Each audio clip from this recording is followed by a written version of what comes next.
ഇടുക്കി വാളറയിൽ റോഡിലേക്ക് ഇല്ലിമുളകൾ വീണ് ഗതാഗത തടസ്സം. അടിമാലി നേര്യമംഗലം റൂട്ടിലാണ് ഗതാഗത തടസ്സം ഉണ്ടായത്.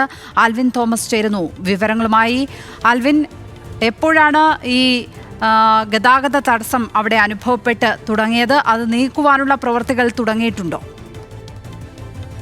രാവിലെ 7:30 മണിയോടുകൂടിയാണ് ഈ ദേശീയപാതയിൽ, കൊച്ചി ധനുഷ്കോടി ദേശീയപാതയിൽ വാളറയ്ക്ക് സമീപം ഇല്ലി മുള വീണത്. അതിന് ആ പ്രദേശത്ത് വലിയ തോതിൽ നിർമ്മാണ പ്രവർത്തനങ്ങൾ നടക്കുന്നുണ്ട്.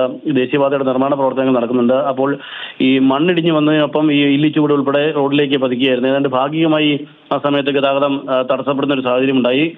പിന്നീട് വാഹനങ്ങൾ അവിടെ നിന്ന് കാവേരിപ്പടിയിൽ നിന്ന് വടക്കേച്ചാൽ വഴിയാണ് തിരിച്ചുവിട്ടിരുന്നത്. പക്ഷേ പിന്നീട് അടിമാലി ഫയർഫോഴ്സ് സ്ഥലത്തെത്തി അത് വെട്ടിമാറ്റി ഇപ്പോൾ ഗതാഗതം വീണ്ടും പുനഃസ്ഥാപിച്ചിട്ടുണ്ട്. ഈ മരങ്ങൾ വീഴാനുള്ള സാധ്യതകൾ ഉള്ളതുകൊണ്ട് തന്നെ, അതിശക്തമായ മഴയുള്ളതുകൊണ്ട് തന്നെ ഈ യാത്ര വളരെ ശ്രദ്ധാപൂർവമായിരിക്കണമെന്നുള്ളൊരു നിർദ്ദേശം ജില്ലാ ഭരണകൂടം നൽകിയിട്ടുണ്ട്. പ്രത്യേകിച്ച് രാത്രികാലങ്ങളിലുള്ള യാത്രകൾ വളരെ ശ്രദ്ധാപൂർവം വേണമെന്നുള്ളൊരു നിർദ്ദേശവും ജില്ലാ ഭരണകൂടം നൽകിയിട്ടുണ്ട്. മഴ പലയിടങ്ങളിലും അതിശക്തമായി തന്നെ തുടരുകയാണ്. ഏതായാലും ഈ വാളറയിലെ ഗതാഗത തടസ്സം പൂർണ്ണമായും നീക്കം ചെയ്തിട്ടുണ്ട്. ഇപ്പോൾ വാഹനങ്ങൾ ഓടാൻ തുടങ്ങിയിട്ടുണ്ട്. ലക്ഷ്മി.